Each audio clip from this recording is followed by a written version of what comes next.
Hello friends, જો તમને અમારો આ વિડીયો પસંદ આવ્યો હોય તો સબસ્ક્રાઇબ બટન પર ક્લિક કરી બાજુમાં આપેલ બેલ આઇકન દબાવો અને ઓલ ઓપ્શન સિલેક્ટ કરો, જેથી તમને અમારા દરેક નવા વિડીયોની નોટિફિકેશન સૌથી પહેલા મળે. હેલો ફ્રેન્ડ્સ, કેમ છો? મજામાં? તો સ્વાગત છે તમારું યુટ્યુબ ચેનલની આ ડિજિટલ સિરીઝમાં, જેની અંતર્ગત રોજ ધોરણ 9 અને ધોરણ 10ના વિદ્યાર્થીઓ માટે ગણિત વિષયના વિડીયોઝ અપલોડ કરવામાં આવે છે. તો આજે આપણે જોઈશું ધોરણ 9ના ગણિત વિષયનું ચેપ્ટર નંબર 15, જેનું નામ છે સંભાવના. તો આ છે આ ચેપ્ટરનો ભાગ નંબર 5. આગળના 1 થી 4 સુધીના પાઠમાં આપણે આ ચેપ્ટરની પ્રસ્તાવના જોઈ લીધી, ત્યારબાદ ઉદાહરણ નંબર 1 થી 4 જોઈ લીધા. આ ઉપરાંત સ્વાધ્યાય નંબર 15.1નો દાખલા નંબર 1 અને દાખલા નંબર 2 જોઈ લીધેલા છે. તો આજે આપણે પાર્ટ નંબર 5માં સ્વાધ્યાય 15.1નો દાખલા નંબર 3 અને દાખલા નંબર 4 જોઈશું. તો હજી સુધી જો તમે 1 થી 4 પાર્ટ ન જોયેલા હોય તો તેની લિંક મેં નીચે ડિસ્ક્રિપ્શન બોક્સમાં આપેલી છે, ત્યાંથી તમે દરેક પાર્ટ ચેક કરી શકશો. આ ઉપરાંત આપણી આ જે ડિજિટલ સિરીઝ છે તેની અંદર ગણિત વિષયના અન્ય ચેપ્ટર જેવા કે બહુપદી, યામ ભૂમિતિ, રેખાઓ અને ખૂણાઓ, ત્રિકોણ જેવા ઘણા બધા ચેપ્ટરના સોલ્યુશન પણ જોઈ લીધેલા છે. તો આ દરેક ચેપ્ટરના સોલ્યુશનની લિંક પણ નીચે ડિસ્ક્રિપ્શન બોક્સમાં આપેલી છે, ત્યાંથી તમે દરેક ચેપ્ટરના સોલ્યુશન્સ જોઈ શકશો. તો ચાલો શરૂ કરીએ સ્વાધ્યાય 15.1નો દાખલા નંબર 3. તો દાખલા નંબર 3ની તમને રકમ એવી આપેલી છે કે વિભાગ 14.4માં ઉદાહરણ નંબર 5 તમને આપેલું હતું પ્રકરણ નંબર 14માં. મતલબ કે આગળનું જે ચેપ્ટર છે તેમાં તમારે ઉદાહરણ નંબર 5 છે તેનો ડેટા તમારે અહીંયા ઉપયોગ કરવાનો છે.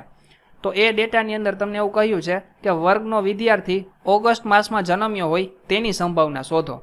તો તમને પ્રકરણ નંબર 14માં ઉદાહરણ 5ની રકમ આવી રીતે આપેલી હતી કે ધોરણ 9ના એક ચોક્કસ વિભાગના 40 વિદ્યાર્થીઓને તેમના જન્મનો મહિનો જણાવવાનું કહેવામાં આવે છે, અને તેથી મળેલી માહિતીને આધારે નીચેનો આલેખ તૈયાર કરવામાં આવ્યો હતો.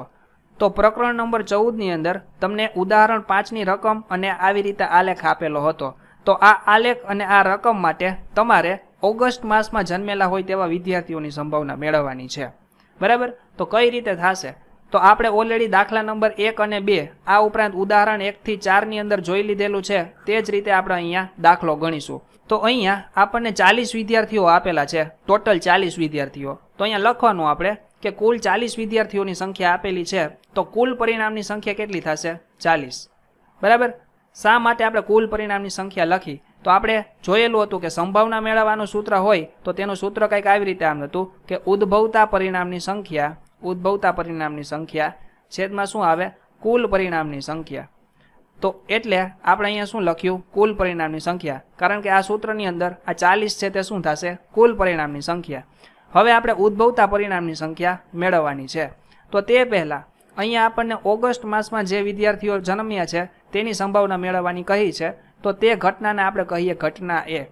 તો અહીંયા લખવાનું કે ઘટના એ બરાબર ઓગસ્ટ માસમાં બાળક જન્મ્યા હોય તે ઘટના. તો આ ઘટના માટે ઉદ્ભવતા પરિણામની સંખ્યા કેટલી થશે? તો જુઓ, આ ગ્રાફની અંદર આપણને ઓગસ્ટ માસમાં ક્યાં સુધીનો સ્તંભ આલેખ આપેલો છે? અહીંયા 6 સુધીનો આપેલો છે. બરાબર? આ 6 સુધીનો આપણને ગ્રાફ આપેલો છે. મતલબ કે ઓગસ્ટ મહિનામાં ટોટલ 6 વિદ્યાર્થીઓ જન્મેલા છે. તો ઉદ્ભવતા પરિણામની સંખ્યા કેટલી થશે? 6. બરાબર? તો હવે સૂત્ર તો આપણને ખબર જ છે કે ઉદ્ભવતા પરિણામની સંખ્યા છેદમાં કુલ પરિણામની સંખ્યા. અને અહીંયા શું આવશે? P અને કાઉન્સની અંદર A. એ શા માટે? તો કે અહીંયા આપણે આ ઘટના છે તેને આપણે એ નામ આપ્યું છે એટલા માટે. અને P એટલે શું? તો P એટલે પ્રોબેબિલિટી. સંભાવનાને અંગ્રેજીમાં પ્રોબેબિલિટી તરીકે વંચાય છે, એટલે પ્રોબેબિલિટી ઓફ ઇવેન્ટ એ, એટલે કે ઘટના એ ઉદ્ભવવાની સંભાવના બરાબર ઉદ્ભવતા પરિણામની સંખ્યા છેદમાં કુલ પરિણામની સંખ્યા. તો ઉદ્ભવતા પરિણામ કેટલા છે? 6. અને કુલ પરિણામ કેટલા છે? 40. તો અહીંયા લખવાના 40. તો હવે 6 ભાગ્યે 40 કરીએ તો આપણને કેટલા મળે? તો આવી રીતે આમ થાય 2 ગુણ્યા 3 અને 2 ગુણ્યા 20. બરાબર? તો 20 દુ 40 અને 2 તેરી 6. તો 2 તમે કેન્સલ કરો તો 3/20 મળે. તો આવી રીતે તમને ઓગસ્ટ માસમાં જન્મેલા હોય તેવા બાળકોની સંભાવના કેટલી મળે છે? 3/20. તો આ વસ્તુનું જો આપણે અર્થઘટન કરીએ તો આ વસ્તુ એવું સૂચવે છે કે આખા વર્ષમાં જો ટોટલ 20 બાળકો જન્મતા હોય તો 20માંથી 3 બાળકો ઓગસ્ટ માસમાં જન્મે છે. બરાબર? તો આ રીતે તમે આ દાખલાને સોલ્વ કરી શકો છો. બરાબર? ત્યારબાદ જોઈએ દાખલા નંબર 4. તો જુઓ, દાખલા 4ની રકમ આપેલી છે કે 3 સિક્કાઓને એક સાથે 200 વખત ઉછાળતા મળતા પરિણામોની આવૃત્તિ નીચે પ્રમાણે છે. તો અહીંયા આપણને એક આવી રીતે કોષ્ટક આપેલું છે અને અહીંયા તમને કહ્યું છે કે 3 સિક્કાઓને તમે એક સાથે ઉછાળો છો. તો આ કોષ્ટકની અંદર તમને પરિણામ અને આવૃત્તિ આપેલી છે. બરાબર?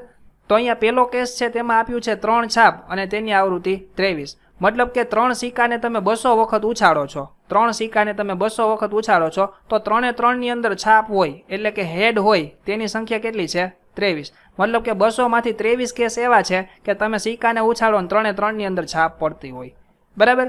ત્યારબાદ બીજું છે કે 2 છાપ હોય તેવી સંખ્યા કેટલી છે 72, મતલબ કે 3 એ 3 સિક્કાને ઉછાળો છો તો 2 સિક્કાની અંદર છાપ પડે અને એકની અંદર કાંટો પડે, કાંટાને અંગ્રેજીમાં શું કહેવાય ટેલ, આ વસ્તુ આપણે પ્રસ્તાવનાના વિડીયોમાં જોયેલી હતી।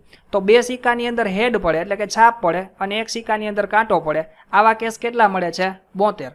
અને ત્રીજું છે 1 છાપ, મતલબ કે 3 સિક્કાને ઉછાળો છો તો એકની અંદર હેડ પડતી હોય અને બાકીના બંનેની અંદર કાંટો પડતી હોય તો તેવા કેસ કેટલા મળે છે 77। અને છાપ ન આવે મતલબ કે 3 એ 3 ની અંદર શું પડે છે ટેલ, ટેલ એટલે શું થાય કાંટો, તો 3 એ 3 માં કાંટો પડતા હોય તેવા કેસ કેટલા મળે છે 28। તો ટોટલ તમે 200 વખત ઉછાળો છો તો તેમાંથી તમને આવી રીતના આવૃત્તિઓ મળે છે। તો આ તમને આવૃત્તિ મળે છે તે પૈકી તમારે શું મેળવવાનું છે કે જો સિક્કાને એક સાથે ઉછાળતા 2 વાર છાપ આવે તેની સંભાવનાની ગણતરી કરો, મતલબ કે આપણે આ કેસ આપેલો છે તેની સંભાવનાની ગણતરી કરવાની થશે, બરાબર। તો કઈ રીતે થશે ચાલો જોઈએ।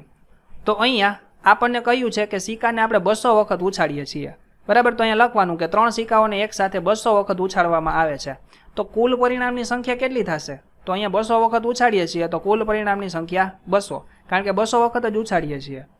તો હવે અહીંયા આપણને આ જે ઘટના કઈ છે કે જેમાં 2 વાર છાપ મળે, બરાબર। તો તે ઘટનાને આપણે કહીએ ઘટના એ। તો અહીંયા લખવાનું કે ઘટના એ બરાબર 3 સિક્કાને એક સાથે ઉછાળતા 2 વાર છાપ મળે તે ઘટના। તો આ ઘટના માટે ઉદ્ભવતા પરિણામની સંખ્યા કેટલી થશે, તો એ તો આપણને આપેલું છે 72, 2 વખત છાપ મળે તેની આવૃત્તિ કેટલી આપેલી છે 72, તો અહીંયા લખવાના 72।